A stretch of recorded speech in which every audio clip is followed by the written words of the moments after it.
Welcome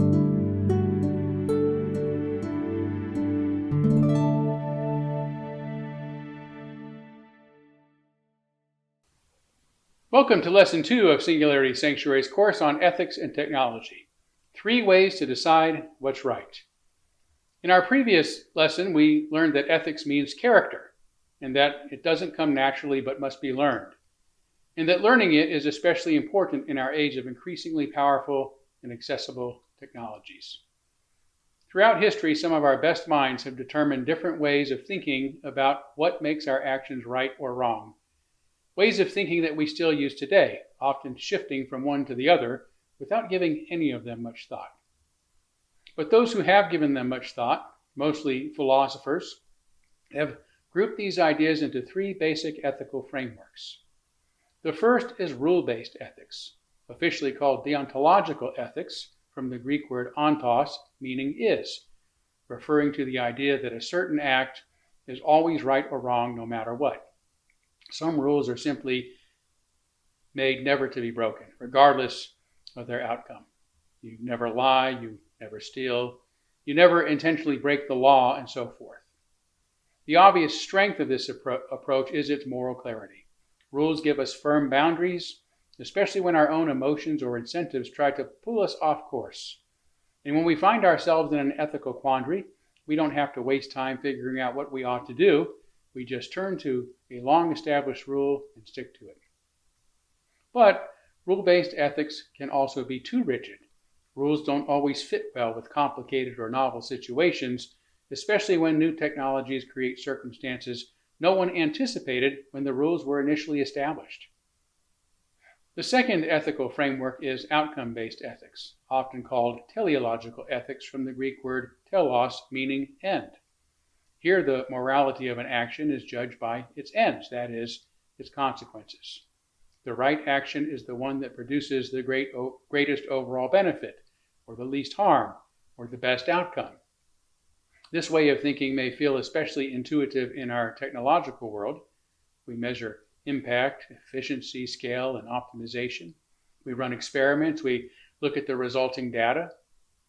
Outcome-based ethics is flexible and practical and allows us to better cope with moral ambiguity and the unanticipated ethical dilemmas we must face when simply following the rules could lead to disaster.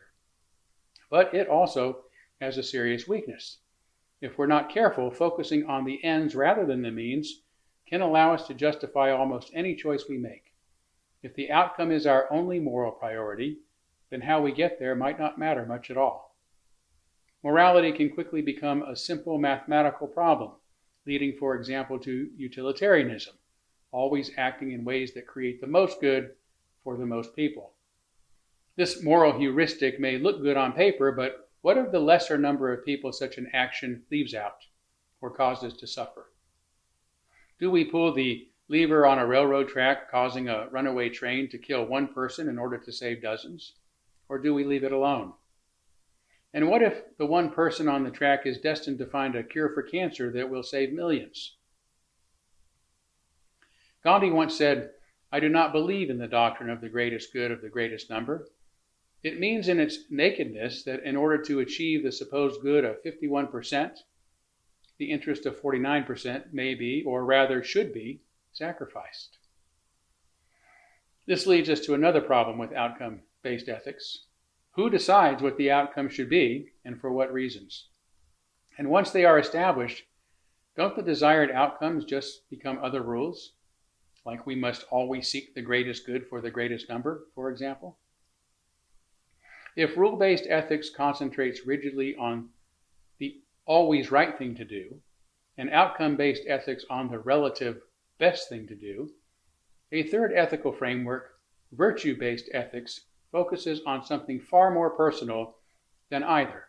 It asks, what kind of person should I be no matter my circumstances or what the situation I'm in is? Before continuing, virtues is a rather antiquated term that I prefer to substitute with values, which better facilitates a modern understanding of this ethic, although some might argue there are minor differences between their meanings. When not addressing its philosophical roots, however, I prefer referring to this third approach as value ethics, and we'll be using both terms synonymously as we proceed. Whichever term we prefer, this ethic focuses on character development by cultivating personal qualities that are broader than rules but can still guide us in any situation, like honesty, courage, compassion, and integrity. This was the philosophy of Stoicism's founder, Zeno, in the 4th century BCE.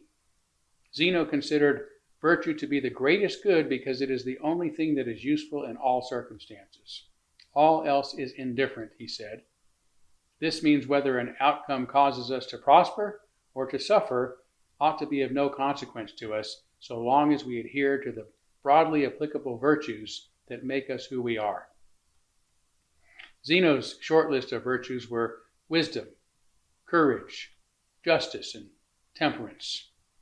These remain great virtues to have, but I think there are others today that are just as vital to character development in our modern world.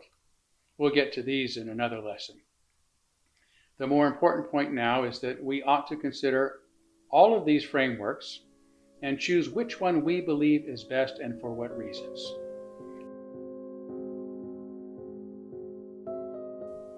For these frameworks are not meant to be picked and chosen like tools from a toolbox according to whichever best justifies our own wishes in the moment.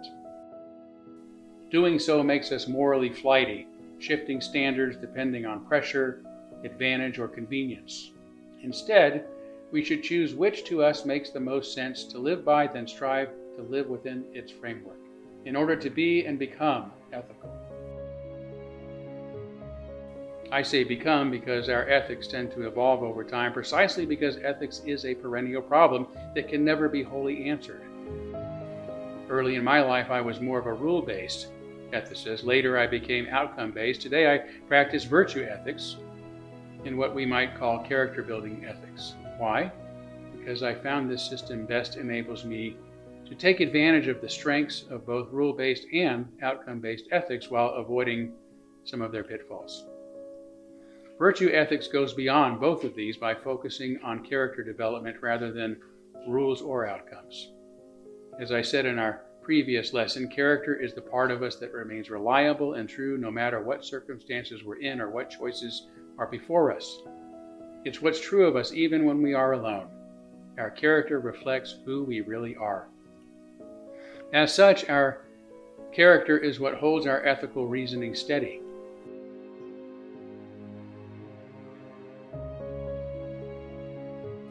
It's what prevents us from bending the rules when it's tempting to do so, or manipulating outcomes when it's profitable, or invoking virtues only when they cost us nothing.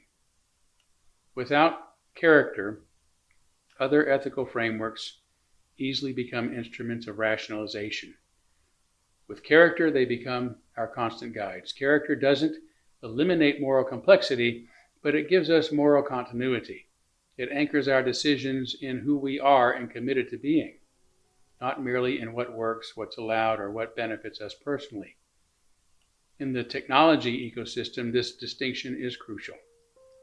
Powerful tools amplify not only intelligence, but intention. When character is weak, ethical reasoning becomes a performance, something we adjust to fit incentives or defend decisions after the fact. When character is strong, ethics shapes decisions before they're made. Rules matter, outcomes matter, values matter, but character is what ensures we don't use one moral approach to cancel out another whenever it's convenient. In the next lesson, we'll explore an ethical tradition that places character and human dignity at its center, one that integrates rules, outcomes, and values into a single moral vision. It's an ethic that insists our technologies exist for human flourishing, not the other way around.